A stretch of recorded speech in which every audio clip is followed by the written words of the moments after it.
நான் உபத்திரவப்பட்டது நல்லது, அதனால் தான் உமது கற்பனைகளை கற்றுக்கொண்டேன் அப்படின்னு சொல்லிட்டு தாவீது சொல்றாரு. சங்கீதம் 119:71. கஷ்டப்பட்டது நல்லதாங்க. தாவீது ஏன் அப்படி சொல்லணும்? நம்மளையே பாருங்க, நல்லா இருக்கும்போது ஒரு கடமைக்கு பைபிளை படிப்போம், ரொம்ப முக்கியத்துவம் கொடுக்க மாட்டோம். ஒரு பிரச்சனை வரும்போது கர்த்தர் எப்படியாவது நம்மளுக்கு ஒரு விடுதலை தரணும் அப்படின்னு சொல்லிட்டு பைபிள் படியே நடப்போம், சர்ச்சுக்கு ஒழுங்கா போவோம். நம்மகிட்டயே இவ்வளவு வித்தியாசம் இருக்கு. வாங்க மனசே எப்படி கர்த்தரை அறிந்தாரு அப்படின்னு சொல்லிட்டு பார்க்கலாம்.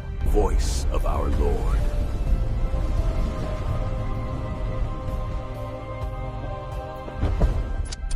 மனசே ஒரு ராஜாங்க, எசேக்கியா ராஜாவோட பிள்ளை. எசேக்கியா ராஜா கர்த்தருக்கு ரொம்ப வேண்டியதை செஞ்சாரு. அந்த காலத்துல சிலை வழிபாடு அதிகமா இருந்தது. ஏன், மோசே உண்டாக்கின அந்த பாம்பு உருவத்தையே வழிபடுவாங்க. அப்ப எசேக்கியா தான் அதையெல்லாம் தகற்று போட்டார். அவரோட பிள்ளை தான் மனாசே. மனாசே பாத்தீங்கன்னா கர்த்தருக்கு கீழ்ப்படியாம நடந்தார், பாவத்துக்குள்ள ஈடுபட்டார். திருப்பியும் சிலை வழிபாடு நடந்தது. பாகால் கடவுளை வணங்குறாங்க. இது மாதிரி கர்த்தருக்கு விரோதமாக மக்களும் நடக்கிறாங்க. அதையும் மனாசே ஒன்றும் தட்டி கேட்கல. அவரும் அப்படிதான் இருந்தார். கர்த்தர் எத்தனையோ முறை வார்னிங் கொடுத்தார். இந்த வார்னிங்கை பொருட்படுத்தல. கர்த்தர் என்ன பண்ணாரு? அவருக்கு கஷ்டத்தை கொடுக்குறாரு. எப்படி கொடுத்தாரு? அசேரியா நாட்டு ராஜா மூலயமா மனசே சிறைப்பிடிக்கப்பட்டாரு. பாபிலோனுக்கு அழைத்து செல்றாங்க. அங்க பாத்தீங்கன்னா மிகவும் கஷ்டம். அப்ப நொறுங்கின மனாசே கர்த்தர்கிட்ட கெஞ்சுறாரு, கர்த்தரை என்ன விடுதலை. கண்டிப்பா அவரோட தெய்வத்தெல்லாம் கேட்டிருப்பாரு. பாகால் அவங்கெல்லாம் கேட்டிருப்பாங்க. ஒரு பதிலும் வந்திருக்காது.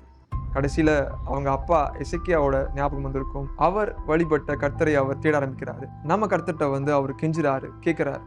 அப்ப கர்த்தர் இறங்குகிறாரு.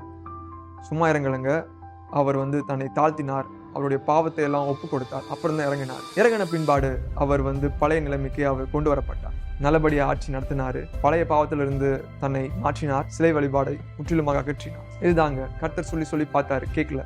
கஷ்டத்தை கொடுத்தாரு. அவர் திரும்பினார். பாருங்க, தாவீது ராஜா இதனாலதான் சொன்னாரு, நான் கடினப்பட்டது எனக்கு நல்லது. அதனாலதான் அவர் கர்த்தருடைய கற்பனைகளை படிச்சுக்கிறார்.